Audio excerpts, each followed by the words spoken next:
আসসালামু আলাইকুম। বাংলা সংবাদে আপনাদের সবাইকে স্বাগত জানাচ্ছি। আমি ফিরোজ তোহা। শুরুতেই বিআরবি কেবলস সংবাদ শিরোনাম। জানিয়ে দিব সর্বশেষ গুরুত্বপূর্ণ আপডেট বাংলা সংবাদ। শুরুতেই শিরোনাম। সারা দেশে কোটা বিরোধীদের বাংলা ব্লকেট কর্মসূচি আজ।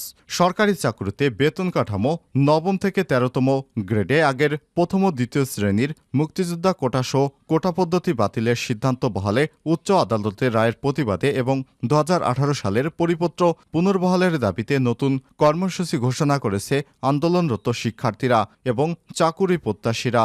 আজ রোববার 7 জুলাই সারা দেশে বাংলা ব্লকেট কর্মসূচি পালন করা হবে। এরপর জানিয়ে দিব 4 দফা দাবিতে রাজধানীতে এবি পার্টির বিক্ষোভ। এদিকে বোনের সহকর্মীকে ফাঁসাতে সেই ওসিকে ঘুষ দেওয়া হয়েছিল। বোনের করা মামলায় তার সহকর্মীকে ফাঁসাতে রাজশাহী মহানগর পুলিশের চন্দ্রিমা থানার ভারপ্রাপ্ত কর্মকর্তা ওসি মাহবুব আলমকে ঘুষ দেন তার ভাই। আর ঘুষ দেওয়ার সেই ভিডিও পরিকল্পিতভাবেই ধারণ করা হয়েছিল, যাতে করে সেই ভিডিও দেখিয়ে পুলিশকে পরবর্তী সময়ে জিম্মি করে তাদের নির্দেশনা মতো কাজ করানো যায়। এদিকে আওয়ামী লীগ নেতা বাবুল হত্যাকাণ্ড গ্রেপ্তার মেয়র আক্কাসের রিমান্ড চায় পুলিশ। রাজশাহী বাঘা উপজেলা আওয়ামী লীগের সাধারণ সম্পাদক আশরাফুল ইসলাম বাবুলকে হত্যা মামলায় প্রধান আসামি বাঘা পৌরসভার মেয়র আক্কাস আলীকে জিজ্ঞাসাবাদের জন্য 5 দিনের রিমান্ডের আবেদন করেছে পুলিশ। জানিয়ে দিব খুলনা ইউপি চেয়ারম্যানকে গুলি করে হত্যা। খুলনার ডুমুরিয়া উপজেলার সরাপুর ইউনিয়ন পরিষদের চেয়ারম্যান শেখ রবিউল ইসলাম রবি 45কে গুলি করে হত্যা করেছে সন্ত্রাসীরা। এবং সর্বশেষ জানিয়ে দিব প্রবাসীদের জন্য দারুণ সুখবর, নাগরিকত্ব দিচ্ছে সৌদি আরব। বদলে যা এক সৌদি আরব দেখছে বিশ্ব। পেট্রোডলার থেকে নির্ভরতা কমিয়ে তারা এখন ভিন্নভাবে ফুলে ফেঁপে উঠতে চায়। তাই তো একের পর এক কার্যকর সিদ্ধান্ত নিছে রিয়াদ। এবার দেশটির বিদেশি যারা বিজ্ঞানী এবং বড় বড় পদে কর্মরত রয়েছে এ সমস্ত প্রতিভাবান ব্যক্তিদের নাগরিকত্ব দিবে সৌদির যুবরাজ। প্রিয় দর্শক, এতক্ষণ শুনছিলেন সংবাদ শিরোনাম, এবারে বিস্তারিত। তবে তার আগে বন্ধুরা, আপনি কোন স্থান থেকে আমাদের সংবাদটি দেখছেন কমেন্ট করে জানিয়ে দিন এই সংবাদ সম্পর্কে আপনার মূল্যবান মতামত। এই ভিডিওটিতে একটি লাইক দিয়ে দিন। চ্যানেলে নতুন হয়ে থাকলে সাবস্ক্রাইব করে আমাদের সঙ্গে থাকুন, যাতে করে আমাদের লেটেস্ট আপডেট সংবাদগুলো সবার আগে আপনার কাছে পৌঁছে যায়। এবারে বিস্তারিত। সারা দেশে কোটা বিরোধীদের বাংলা ব্লকের কর্মসূচি আজ।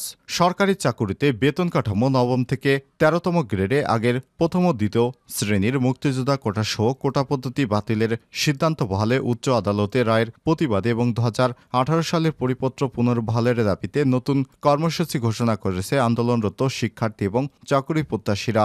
আজ রোববার 7 জুলাই বাংলাদেশ ব্লকেট কর্মসূচি পালন করবেন তারা।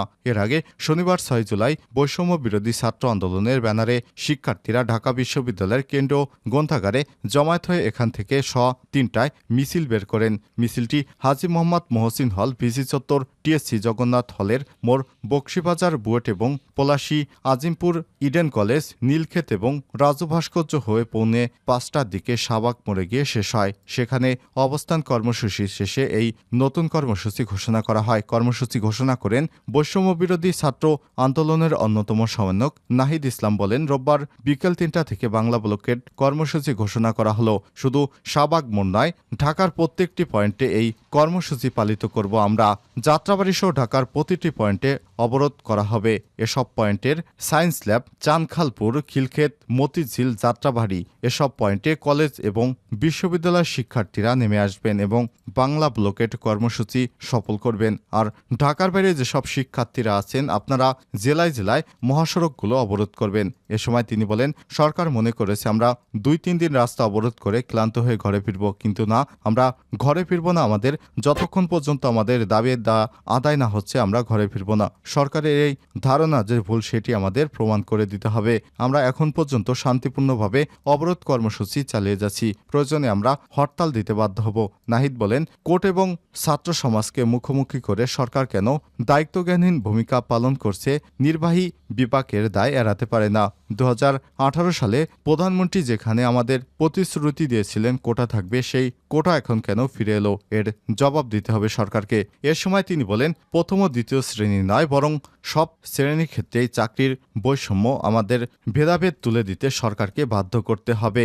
সরকার মনে করেছে এভাবে দমিয়ে রাখতে পারবে, কিন্তু আমরা পড়াশোনা করে দেশের বিভিন্ন ইউনিভার্সিটিগুলো থেকে পড়াশোনা করার পর আমরা মেধাবী হয়ে বাংলাদেশে চাকরি পাবো না, এটা হতে দেওয়া যাবে না। সোনার বাংলায় সবারই সমান অধিকার রয়েছে চাকরি পাবার। এ কারণে আমাদের কর্মসূচিগুলো এভাবেই পালন করতে হবে যেন সরকার আমাদের দাবি দাওয়া পূরণ করতে বাধ্য হয় এবং সরকার ভবিষ্যতে এ ধরনের কোনো দায়িত্বজ্ঞানহীন কর্মকাণ্ড যেন না করে। সে কারণে আমাদের সবাইকে ঐক্যবদ্ধভাবে মাঠের আন্দোলনে ঝাঁপিয়ে পড়তে হবে।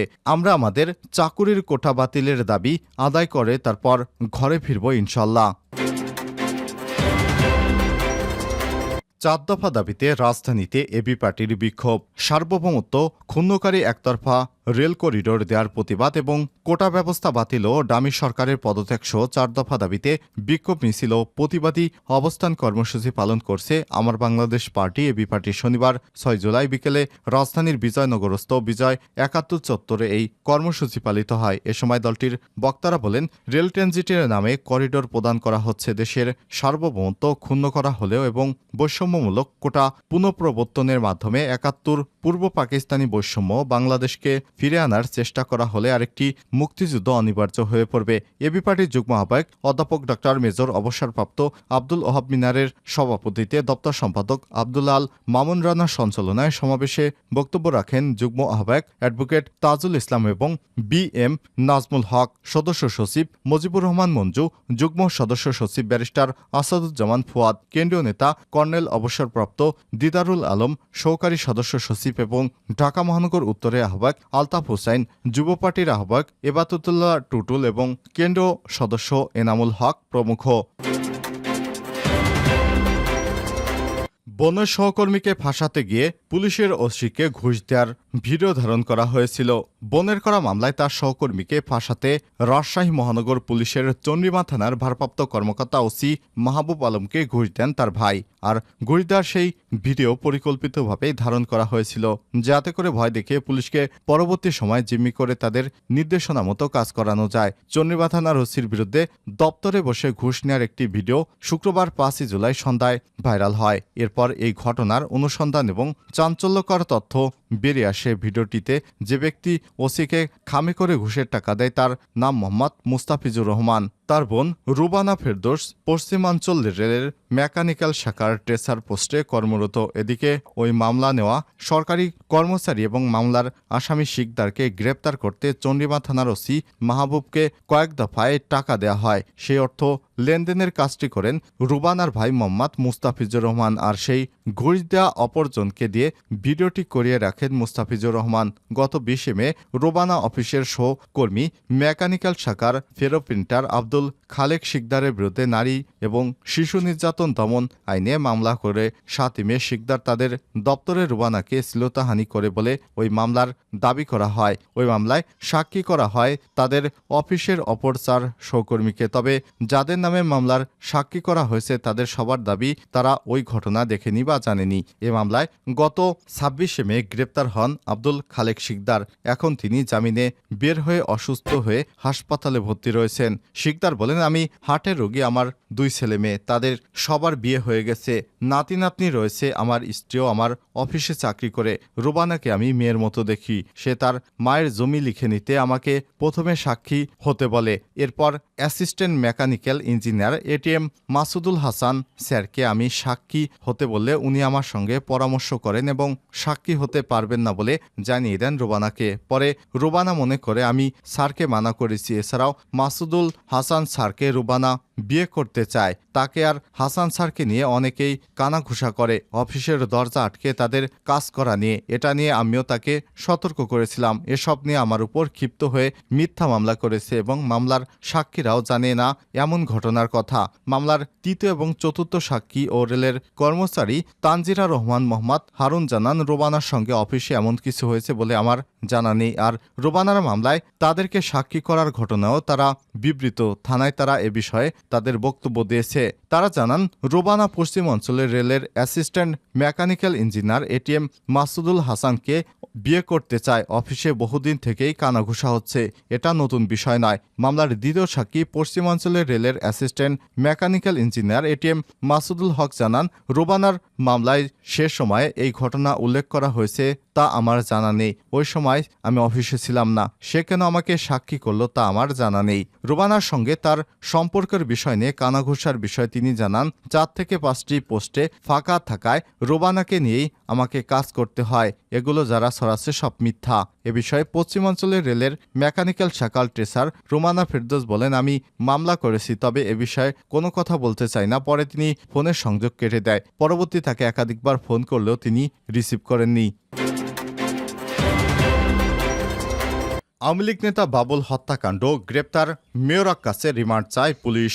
রাজশাহী বাঘা উপজেলা আওয়ামী লীগের সাধারণ সম্পাদক আশরাফুল আলম বাবুল হত্যা মামলায় প্রধান আসামি বাঘা পৌরসভার মেয়র আক্কাস আলীকে জিজ্ঞাসাবাদের জন্য 5 দিনের রিমান্ডের আবেদন করেছে পুলিশ। তবে শনিবার 6 জুলাই মামলার নথি অন্য আদালতে থাকায় রিমান্ড শুনানি দিন ধার্য করা হয়নি। তাকে শুক্রবার 5 জুলাই রাজধানী থেকে ঢাকার পুলিশ ডিবি গ্রেপ্তার করে। এরপর শনিবার 6 জুলাই সকালে তাকে রাজশাহীতে আনা হয় এবং জেলা গোয়েন্দা শাখা ডিবি কার্যালয়ে নেওয়া হয়। প্রাথমিক জিজ্ঞাসাবাদের পর শনিবার দুপুরে পৌর মেয়র আক্কাসকে রাজশাহী সিনিয়র জুডিশিয়াল ম্যাজিস্ট্রেট আদালত 3-এর বিচারক রফিকুল ইসলাম আদালতে তোলা হয়। কিন্তু মামলার নথি জজ কোর্টে থাকায় 5 দিনের রিমান্ডের আবেদন জানানো হলেও এর শুনানি অনুষ্ঠিত হয়নি। মামলার নথি এলে পরে রিমান্ড আবেদনের শুনানি দিন ধার্য করা হবে। খুলনা ইউপি চেয়ারম্যানকে গুলি করে হত্যা। খুলনার ডুমুরিয়া উপজেলার সরাপুর ইউনিয়ন পরিষদ চেয়ারম্যান শেখ রবিউল ইসলাম ববিকে গুলি করে হত্যা করেছে সন্ত্রাসীরা। শনিবার 6 জুলাই রাত 10টার দিকে উপজেলার খুলনা সাতক্ষীরা মহাসড়কে গুডুদিয়া ওয়াবদা এলাকায় দুর্ঘটনা ঘটে। ডুমুরিয়া থানার ওসি সুকান্ত কুমার শাহ চেয়ারম্যানের মৃত্যুর বিষয়টি নিশ্চিত করেছেন। পুলিশ এবং স্থানীয়রা জানায়, আজ সন্ধ্যায় উপজেলা আওয়ামী লীগের বর্ধিত সভায় অংশগ্রহণ শেষে রাত 10টার দিকে মোটরসাইকেল যোগে খুলনা নগরীর বাসায় ফিরছিলেন তিনি। খুলনা সাতক্ষীরা মহাসড়কের গুটুদিয়া স্কুলের কাছে পৌঁছলে 2 থেকে 3 জনের একদল দুর্বৃত্ত তাকে লক্ষ্য করে গুলি করে।